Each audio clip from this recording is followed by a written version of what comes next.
Hello everyone, welcome on our Civil Tech by ND YouTube channel. We will start part third here. West 100 plus previous year objective of soil mechanics and foundation engineering. It is very helpful for all civil competitive exams. It is presented by myself Dev sir. सभी viewers को मेरा नमस्कार. आप सभी को जैसा पता है कि हम आपके टेक्निकल सिविल इंजीनियरिंग के सारे सब्जेक्टों के एमसीक्यूज जैसे सॉइल मैकेनिक्स फाउंडेशन इंजीनियरिंग का पार्ट थर्ड है. अभी दो पार्ट हमने ऑलरेडी डिस्कस कर लिए हैं, पार्ट 1 एंड पार्ट 2, जिसमें हमने आपको वेस्ट प्रीवियस ईयर के इंपॉर्टेंट क्वेश्चंस जो भी हैं या जो भी आपके एग्जाम्स में आते रहे हैं, जिनकी संभावना बहुत ज़्यादा होती है, हम सभी क्वेश्चंस को आपको प्रोवाइड कराते रहे हैं. अब ये पार्ट थर्ड स्टार्ट होने जा रहा है, तो आप लोगों के सपोर्ट की भी हमें बहुत आवश्यकता है. आप हमारे चैनल को सब्सक्राइब करें, लाइक करें और शेयर करें. Question number 1, the soil moisture driven of by heat is called. Question 1 है आपका कि आपका जो सॉइल में मॉइस्चर है, अगर वो ड्रिवन ऑफ हो, it means that why heat या फिर हीट के इफेक्ट से अगर सॉइल का मॉइस्चर रिड्यूस हो रहा है, तो उस मॉइस्चर को हम लोग क्या कहते हैं. Option 1 free water, option B hygroscopic water, option C gravity water, option D none of these. देखिए, generally mode of occurrence of water through the soil mass in only 4 phase. तो पहला पेज क्या है, बेसिकली मैं इस question को थोड़ा सा इसलिए डिटेल बताने चाहूंगा कि आप लोगों को इससे रिलेटेड कम से कम 4 से 5 क्वेश्चन जो है कंप्लीट हो जाएं. तो देखिए, जनरली ये सॉइल मास है कोई, मान लीजिए ये सॉइल है, मैंने क्या कर रहा यहाँ पर कोई आपको सॉइल मास बना दिया. ये मान लीजिए कोई सॉइल मास है, कॉम्पैक्टेड सॉइल मास है. सपोज इस सॉइल मास में वाटर है, ये सपोज इसमें क्या है, मैं बनाने की कोशिश कर रहा हूं. आप देखिए, ये वाटर कंटेंट है इसमें, ये सारा इसमें वाटर है. अगर इसके सरफेस पर भी वाटर अवेलेबल है, हम कहें वाटर टेबल है यहाँ पर, मान लीजिए यहाँ पर भी वाटर अवेलेबल है, कुछ डेप्थ है वाटर की, यहाँ पर कुछ हाइट तक वाटर होगा, सरफेस वाटर है ना. तो ये हमने मान लिया कि यहाँ से यहाँ तक भी कोई डेप्थ है जिसमें हमारा वाटर और अवेलेबल है, हम इसे वाटर टेबल मान लेते हैं. तो देखिए, जनरली होता क्या है, इसमें 4 मोड में बेसिकली वाटर अवेलेबल होता है. पहला जो वाटर है सरफेस वाटर जिसे हम बोलते हैं, या फिर इसे ग्रेविटी वाटर बोल सकते हैं, या फिर इस वाटर को एक्सेस वाटर भी बोला जाता है, राइट. तो इसे क्या बोल रहे हैं, सरफेस वाटर. क्या बोलते हैं, सरफेस वाटर. नेक्स्ट है आपका, अगर हम कहें कि surface water generally observe by nude eyes, आप जनरली देख सकते हैं, अगर अपनी आंखों से देखना चाहें, कहीं वाटर कहीं सॉइल है, उसके सरफेस पर वाटर जो आपको अवेलेबल दिखाई देगा, वो फ्री सरफेस वाटर है, या फिर इसे ग्रेविटी वाटर बोलते हैं, या फिर इसे एक्सेस वाटर बोलते हैं, है ना. जैसे रेनफॉल होता है, देन आपका जगह जगह वाटर लॉगिंग हो जाता है, वो वाटर जो हमें अवेलेबल है, वो वाटर जो हमें दिखाई दे रहा है, उससे हम क्या बोलते हैं, जनरली फ्री वाटर बोलते हैं. तो ऑप्शन पहले में था फ्री वाटर. तो जनरली हीट अगर कहीं थोड़ा सा कर रहे हैं हम सॉइल को, या डायरेक्ट सनलाइट का फैक्टर सॉइल में, तो वो जो वाटर है इजीली रिमूव नहीं होता है. तो ऑप्शन पहला इसका जो है करेक्ट नहीं है, ये इनकरेक्ट है. साथ ही साथ समझिए, देन अगर ये वाटर रिड्यूस हो जाएगा, तब भी सॉइल में क्या रहेगा, सैचुरेशन रहेगा. It means that some amount of the water available in the soil mass, उस वाटर को कहा जाता है कैपिलरी वाटर. क्या बोला जाता है, capillary water. Capillary water basically suitable for the grow of plant. जो प्लांट का अगर ग्रो होता है, या प्लांट जो बेसिकली वाटर को लेते हैं, उनके जो ग्रो के लिए जो वाटर यूजफुल होता है, वो कैपिलरी वाटर है, उनकी कैपिलरिटी से जो बेसिकली एक्शन होता है. It mean that when apply the tension on the soil surface, the water will be pumping pump in pump out.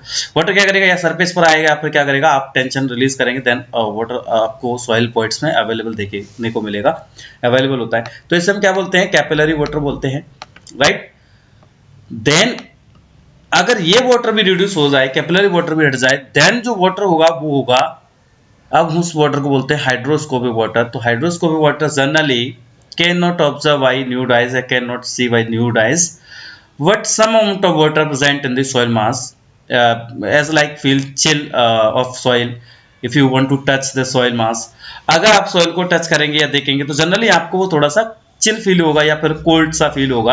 तो जनरली वो वाटर आपको न्यूड आइज से नहीं दिख रहा था, आप देख रहे थे अपनी आंखों से तो लग रहा था कि वो हमारा जो सॉइल है वो ड्राई है, लेकिन कुछ ना कुछ मॉइस्चर कंटेंट किसी एयर फॉर्म में या फिर कुछ some amount of the water generally available होता है हमारे सॉइल में। तो उस वाटर को हम क्या बोलते हैं, हाइग्रोस्कोपिक वाटर बोलते हैं। और hygroscopic water generally reduce by the effect of the heat या डायरेक्ट सनलाइट, अगर थोड़ा सा भी उसको वार्मनेस मिल रही है या थोड़ा सा भी सनलाइट का कांटेक्ट हो रहा है आपके सॉइल मास से, तो वो वाटर कैन भी क्या होता है, ड्रिवन अप हो जाता है, जनरली वो हट जाता है वहां से। तो ऑप्शन बी आपका करेक्ट था। ग्रेविटी वाटर इसी वाटर को बोलते हैं, तो ये भी ऑप्शन इसमें नहीं था, नन ऑफ द अबव, ये भी ऑप्शन नहीं है। Option D and option C incorrect है। Only option B hygroscopic water is the correct option of question number 1. Got it? Question number 2. Question number 2 आपका एक न्यूमेरिकल है जो कोल इंडिया लिमिटेड में भी आया हुआ न्यूमेरिकल था। तो देखिए क्वेश्चन नंबर 2 क्या है, the intensity of active earth pressure at a depth of 10 metre in dry cohesionless soil. Soil dry है, ड्राई स्टेट में, और वो भी कैसी है, कोहेजन लॉस सॉइल है। एग्जांपल मान लीजिए सैंडी सॉइल है। With an angle of internal friction, angle of internal friction इसे किस नोट करते थे, इसे हम फाई से नोट करते हैं। तो बेसिकली फाई का वैल्यू आपको कितना दे रखा है, 30 डिग्री दे रखा है, is the angle of internal friction. अब यूनिट वेट आपको जो दे रखा है with a weight of 1.8 ton per metre cube. देखिए इसकी यूनिट है वो किसमें है, टन में है। तो जनरली हमें जो गामा का वैल्यू दे रखा है 1.8 दे रखा है। कितना दे रखा है, 1.8 ton per metre cube, ton per metre cube. पूछा क्या गया है हमसे, पूछा बेसिकली जा रहा है कि आप इंटेंसिटी बताइए एक्टिव अर्थ प्रेशर की, है ना, intensity of active earth pressure. तो intensity of active earth pressure मान लीजिए पी सफिक्स में ए से नोट कर रहे हैं या coefficient of active earth pressure. तो यहां पर इसका अगर वैल्यू देखेंगे तो फॉर्मूला होता है के सफिक्स में ए गामा इंटू एच। के ए बराबर क्या होता है, बेसिकली के ए का एक फॉर्मूला और होता है साइन के टर्म में, वो होता है K A is equal to 1 minus sine phi over 1 plus sine phi, 1 minus sine phi upon 1 minus sine phi upon 1 plus sine phi, 1 plus sine phi.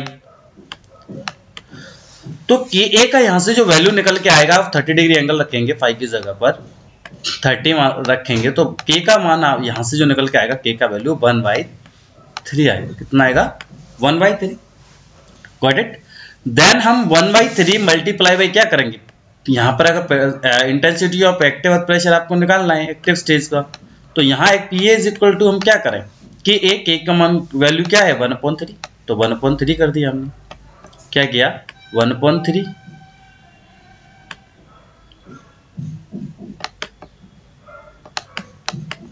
1/3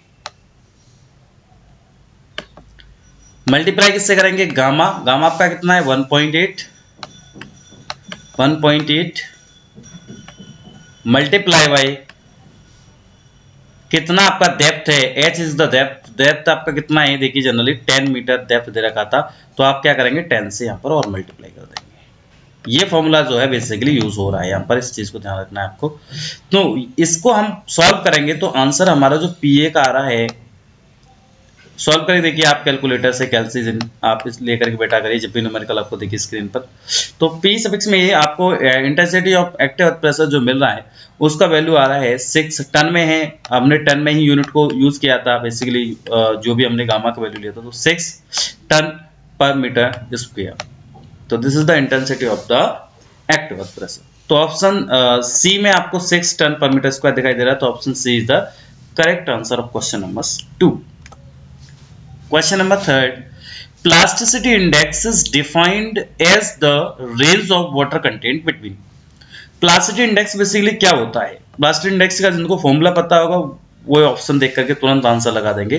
plastic index क्या होता है, plastic index is equal to, मैं लिख देता हूं यहां पर, plastic index is equal to होता है liquid limit minus plastic limit, तो देखिए liquid limit and plastic limit लिखा हुआ है, it means that option first is the correct answer of question number third.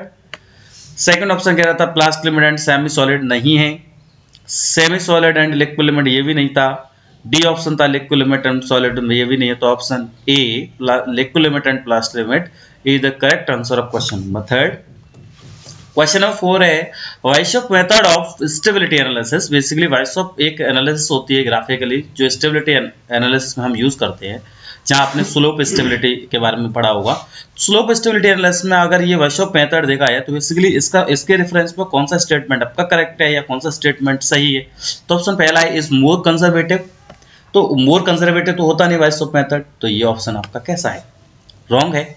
Option B है neglects the effect of forces acting on the sides of the slice. तो ऐसा तो नहीं होता, वहां तो उसको नेग्लेक्ट हम नहीं करते हैं, कंसिडर किया जाता है जो भी साइड स्लाइस पे जो भी आपका फोर्स एक्ट कर रहा है। Option C assume the slip surface as an arc of a circle.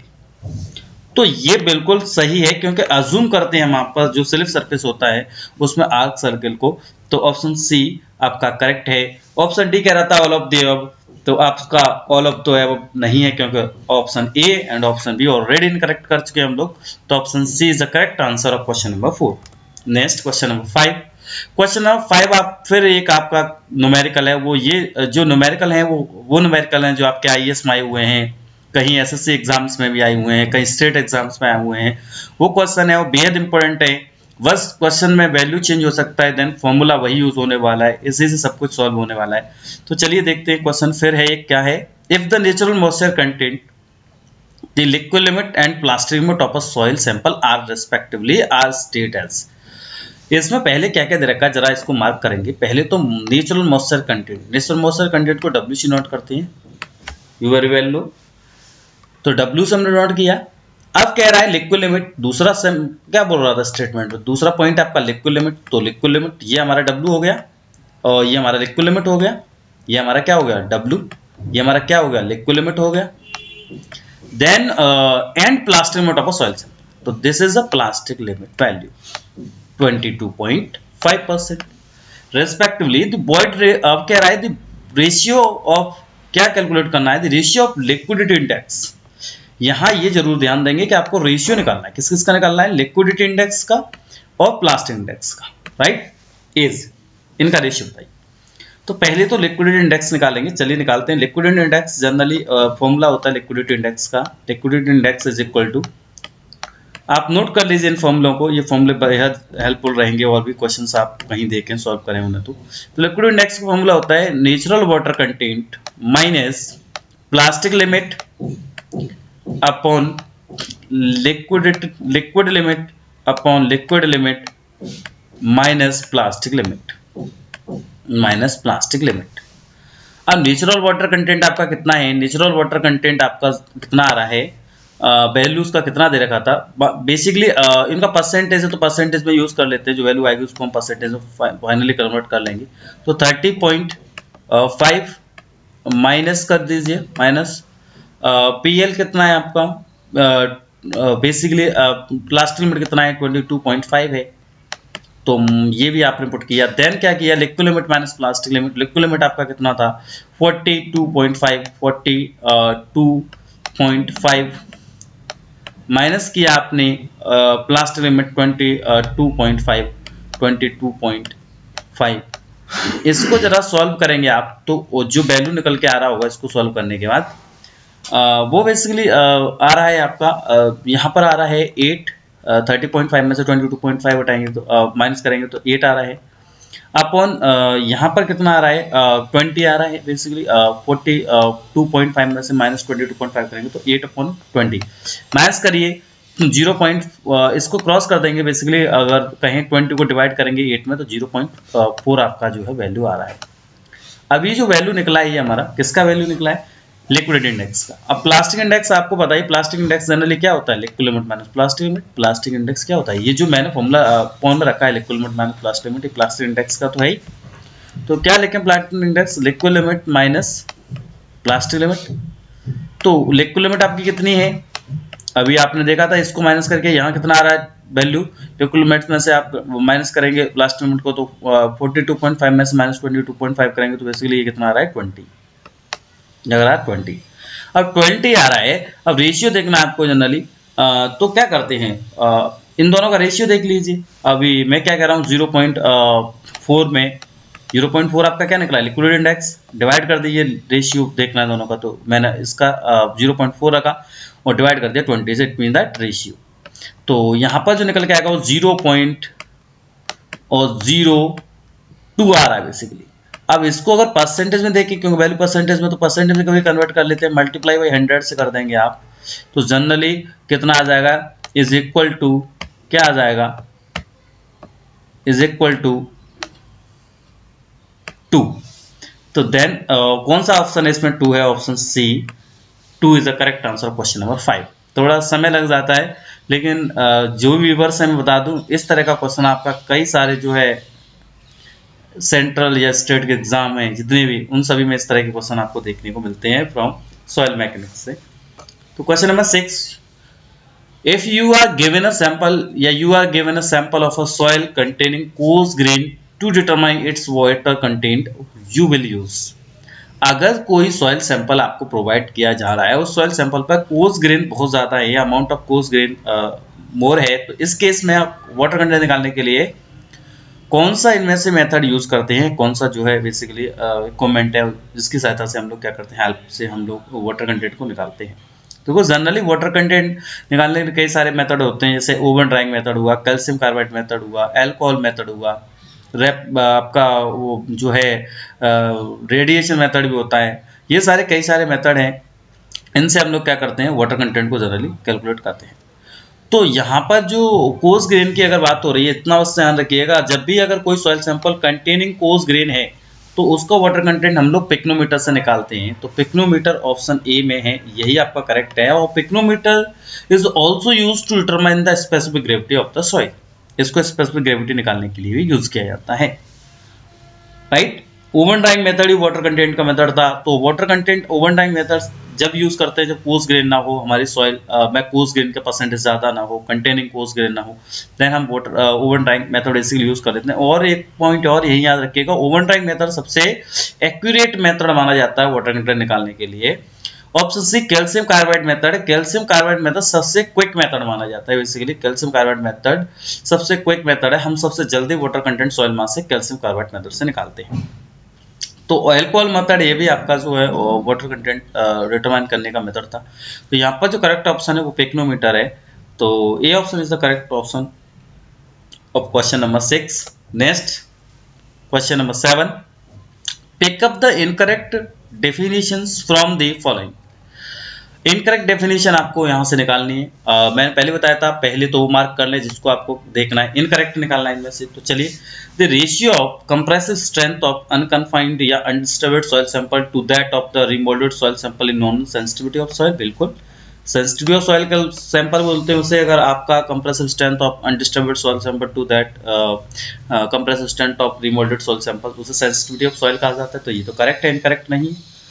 Option B, rotations of a soil particles into stable state while remolding is known as thixotropy। ये भी option आपका सही है। Thixotropy से क्या होता है, rotation of the soil particles and gain the original strength of soil due to the time period. उसका जैसे जैसे टाइम इंक्रीज होता जाता है, मान लीजिए कोई सॉइल आपने कस की, देन उसमें जो सीएस स्ट्रेंथ थी वो लॉस हो चुकी है, आफ्टर सम टाइम या remoulding of the soil due to naturally over the period, धीरे धीरे वो क्या करेगी, अपनी स्ट्रेंथ को गेन कर लेगी। तो देन उसे हम थिक्सोट्रॉपी बोलते हैं, rotation of the soil particle into the stable state. तो this is the thixotropy of soil. Option B is also correct, लेकिन हमें इनकरेक्ट देखना है, ये बात भी ध्यान रखिए। अभी ऑप्शन हमको नहीं मिला इसका करेक्ट कौन सा है। ऑप्शन सी है, the water content at which soil flow is known as plastic limit of soil. तो देखिए, इन्होंने बोला है कि वाटर कंटेंट, वो सॉइल का वाटर कंटेंट जहां पर सॉइल क्या हो, फ्लो होने लगी, उसे क्या प्लास्टिक लिमिट बोलते हैं? नहीं।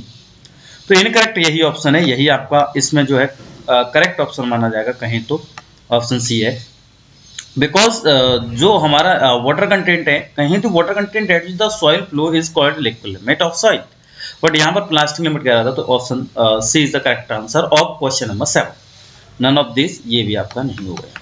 तो option C is the correct answer of question number 7. Next question number 8. According to Rankine formula the minimum depth of foundation. अगर रैंकाइन फॉर्मूले के अकॉर्डिंग देखा जाए तो minimum depth of foundation basically क्या होती है. तो इसका जो फॉर्मूला होता है वो P upon H is equal to, formula होता है H is equal to P upon W in bracket 1 minus sine phi over 1 plus sine phi का होल स्क्वायर. अब ये हम देखते हैं ऑप्शन ए में ही कि H is equal to P upon W bracket 1 minus sine phi over 1 plus sine phi और होल स्क्वायर है. तो बेसिकली ये ऑप्शन सही है. ऑप्शन बी था H is equal to W upon P, नहीं है. ऑप्शन आपका जो है सी है H is equal to P upon W, ये भी नहीं था. Option D H is equal to P upon W 1 minus 10 phi 10 तो होता ही नहीं है. तो जनरली हम बोलेंगे कि इसका जो करेक्ट आंसर है वो H is equal to P upon W 1 minus sine phi 1 plus sine phi इसका होल स्क्वायर. तो option A is the correct answer of question number 8. Question number 9. The angle between the direction of the failure and the major principal plane is equal to. बात यह है, इसमें जो question पूछ रहा है उसको थोड़ा ध्यान से पढ़िए. देखो क्वेश्चन कह रहा है आपका कि भाई angle between direction of failure and the major principal plane किसके इक्वल होता है, कितने एंगल के इक्वल होता है बेसिकली. तो इसका जो होता है 45 plus half of the angle of the shearing resistance के होता है. शियरिंग रेजिस्टेंस जो हो रहा होगा उसका half angle plus 45 degree angle जिस पे वो फेलर कर रहा होगा. तो जनरली उसका जो ऑप्शन डी है वो करेक्ट है, 45 plus half of angle of shearing resistance. Option A था 90 प्लस इफेक्टिव, तो ये नहीं है. ऑप्शन बी था 90 plus half of the angle of shearing resistance, ये भी ऑप्शन नहीं था. ऑप्शन सी था 45 minus half of angle of shearing resistance, तो ये भी नहीं है. तो option D 45 plus half of angle of shearing resistance is the correct option of question number 9. Question number 10. In active state of plastic equilibrium in a non cohesive soil. Question देखो फिर काफी interested है, थोड़ा conceptual question है. कभी आपने देखा हो अर्थ प्रेशर थ्योरी के बारे में अगर डिटेल पढ़ा हो तो यहाँ एक्टिव स्टेट की बात हो रही है, वो भी किसमें, प्लास्टिक इक्विलिब्रियम में. सॉइल मास सबको नॉन कोहेसिव दे रखा है. इट मींस दैट कोई सैंडी नेचर का सॉइल मास है, सैंडी सॉइल मान लीजिए. विद हॉरिजॉन्टल ग्राउंड सरफेस से पूछ रहा है क्वेश्चन में. पहला ऑप्शन क्या है, major principal stress is horizontal. क्या मेजर प्रिंसिपल स्ट्रेस होगी वो हॉरिजॉन्टल लगेगी. ऑप्शन बी है major minor principal stress is vertical. क्या माइनर प्रिंसिपल स्ट्रेस वर्टिकल होगी. ऑप्शन सी है major principal stress is vertical. क्या मेजर प्रिंसिपल स्ट्रेस वर्टिकल होगी. ऑप्शन डी है minor and major principal stress are equally inclined to horizontal. तो पहले तो इसको समझेंगे बेसिकली ये कॉन्सेप्ट क्या है. तो देखो जनरली होता क्या है, दो स्टेज होती है हमारी. जनरली 3 स्टेज होती हैं. एट रेस्ट प्रेशर होता है, एक्टिव प्रेशर होता है, पैसिव होता है. लेकिन हम एक्टिव और पैसिव 2 स्टेजों को लेकर के क्लियर कर लेंगे इसको. तो देखो हम एक्टिव स्टेज को जरा समझते हैं. एक्टिव स्टेज के केस में क्या होता है जनरली, मान लीजिए ये कोई रिटेनिंग बॉल है. ये क्या है आपका, रिटेनिंग बॉल है. देखिए मैंने थोड़ा सा फिगर बनाने की कोशिश की है, कोशिश कर रहा हूँ. देखो ये फिगर है जनरली. यहाँ कोई बैकफिल होगा. मान लीजिए ये कोई सरफेस है, यहाँ कोई क्या है, सॉइल मास है जनरली, है ना.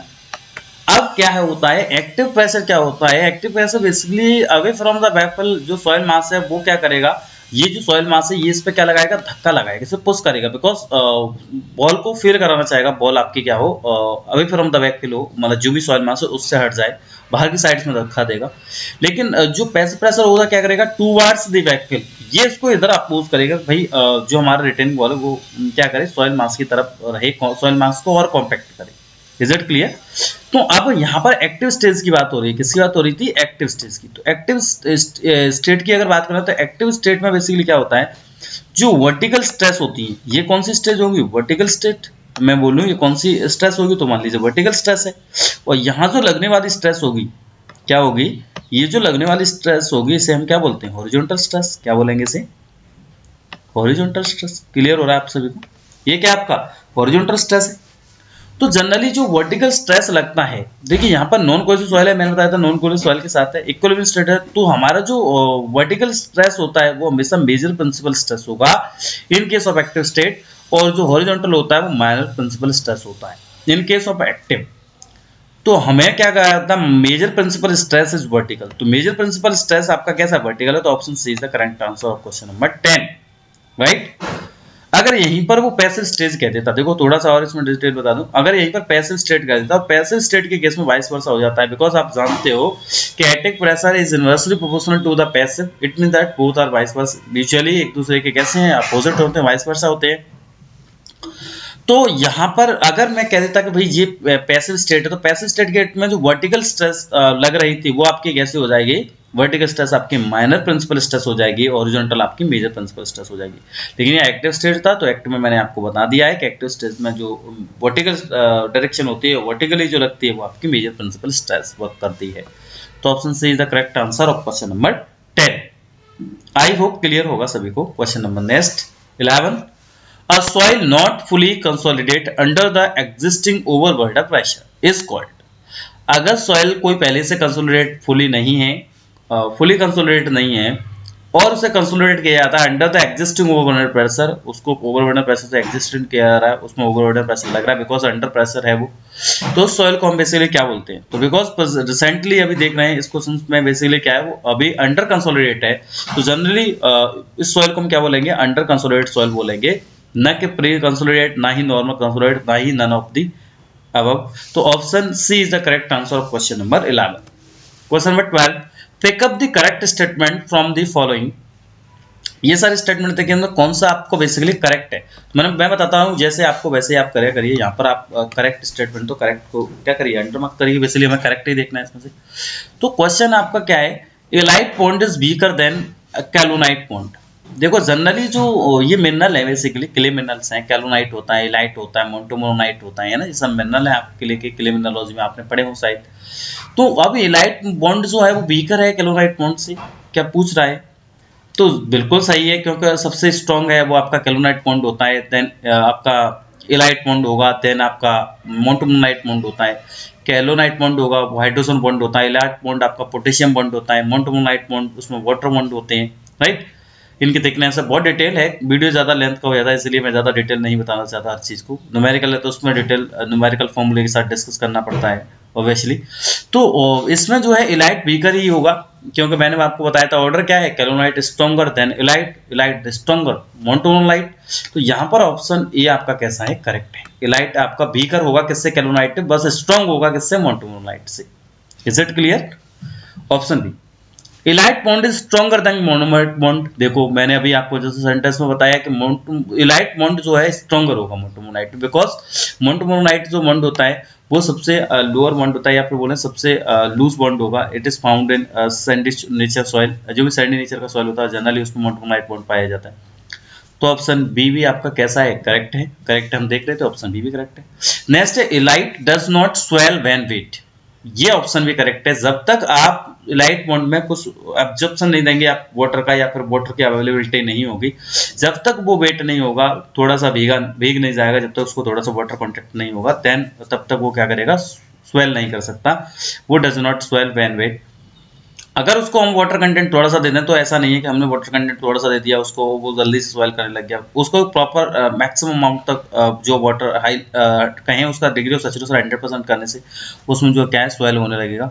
तो ऐसा केस कभी नहीं होता है कि हमने थोड़ा सा उसको वाटर दे दिया और इलाइट हमारा क्या है स्वेल करने लग गया। तो illite does not swell when wait.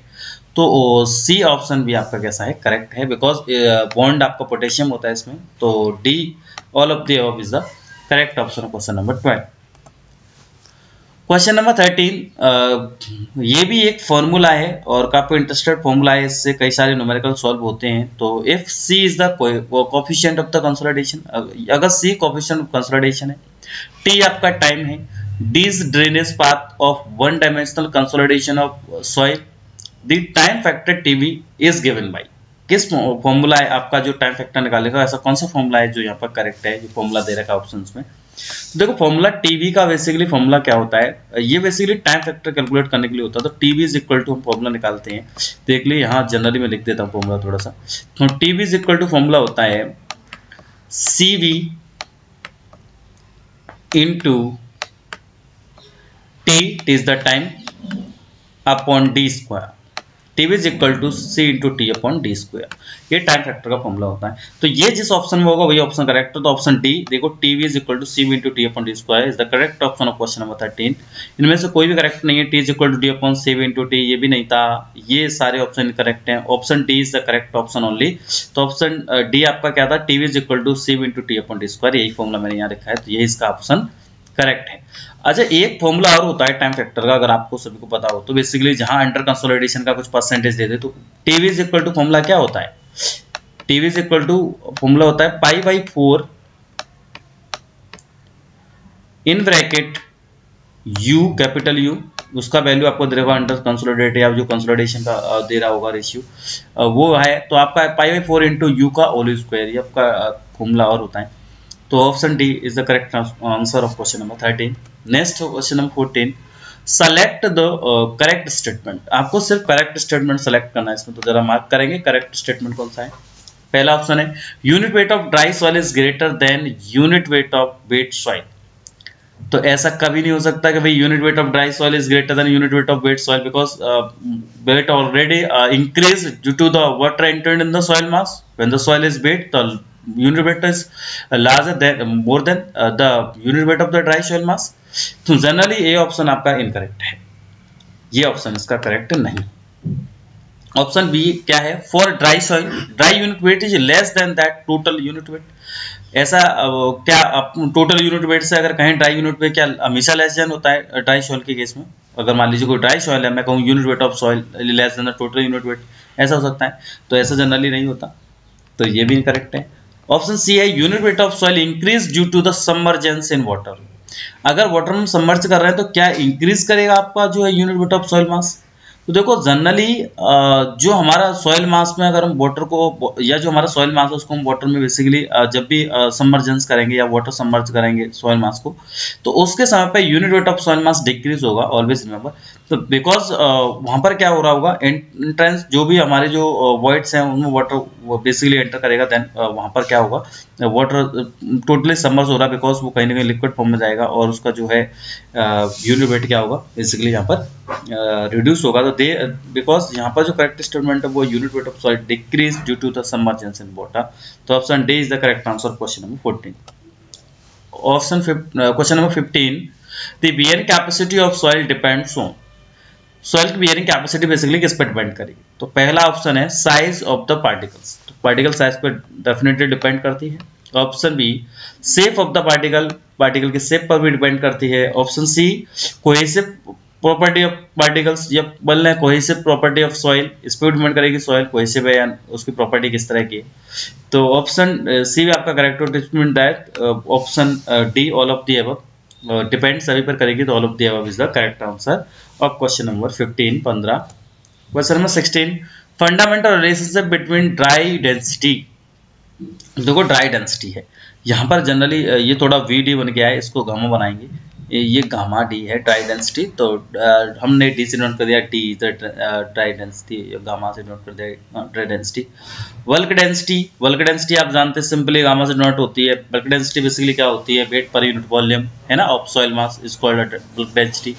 Water content W, इनका एक रिलेशन फॉर्मूला है बेसिकली, फंडामेंटल रिलेशन फॉर्मूला। वो क्या होता है, फॉर्मूला होता है gamma D is equal to, बहुत सारे जो है रिलेशन वाले फॉर्मूले होते हैं, तो gamma D is equal to gamma over 1 plus W. क्या होता है 1 plus W, gamma D is equal to gamma over 1 plus W. ये किस ऑप्शन में है, वही ऑप्शन इसका करेक्ट माना जाएगा। तो ऑप्शन बी देखिए आप लोग, gamma D is equal to gamma over 1 plus W, तो option B is the correct answer of question number 16। Question number next 17, pick up the correct statement from the following. इनमें से सभी से कौन सा ऐसा स्टेटमेंट है जो बिल्कुल करेक्ट है? तो ये option, the void ratio in soil is defined as the ratio। पहले तो एक काम करेंगे, करेक्ट स्टेटमेंट देखना तो करेक्ट पर मार्क करिए। पहला क्या है, the void ratio in soil is defined as the ratio। void ratio क्या है, void ratio का डेफिनेशन, void ratio क्या होता है, it is defined as the ratio the volume of the voids, क्या होगा, the volume of the voids to the volume of solids, it means that v suffix में s। तो ये तो भी करेक्ट है आपको, है ना। void ratio हम e से नोट करते हैं, तो e इज इक्वल टू क्या होता है, vv ओवर vs। तो ये option is correct. Option B क्या है, bulk density of soil is defined as the unit weight of soil. बिल्कुल यूनिट वेट ऑफ सॉइल होता है bulk density. Option C, the dry density of soil is defined as weight of solid to the total volume of soil mass. ये ध्यान रखिएगा, total volume of soil mass है, it means that ये भी आपका correct है। तो it means that all of the above, option D is the correct answer of question number 17, right. Question number 18, if the water content of a soil of a fully saturated soil mass is 100%, और कोई fully हम कहें कि कोई fully saturated soil mass है, उसका water content 100% है, then void ratio of soil sample is equal to कितना होगा, मतलब वाटर कंटेंट भी आपका 1 हो रहा है, डिग्री ऑफ सैचुरेशन भी 1 हो रहा है, तो वर्ड रेशियो किसके इक्वल हो जाएगा, किसके इक्वल हो जाएगा, स्पेसिफिक ग्रेविटी के इक्वल हो जाएगा। नहीं समझ पा रहे हो क्या? S इंटू ई फॉर्मूला क्या होता है, सहवाग लिख दीजिए, सहवाग तो जानते हैं ना, इंडियन क्रिकेटर है, तो S is equal S into is equal to W into G होता है। देखो सहवाग सा लग रहा है ना, S into is equal to W into G हो गया।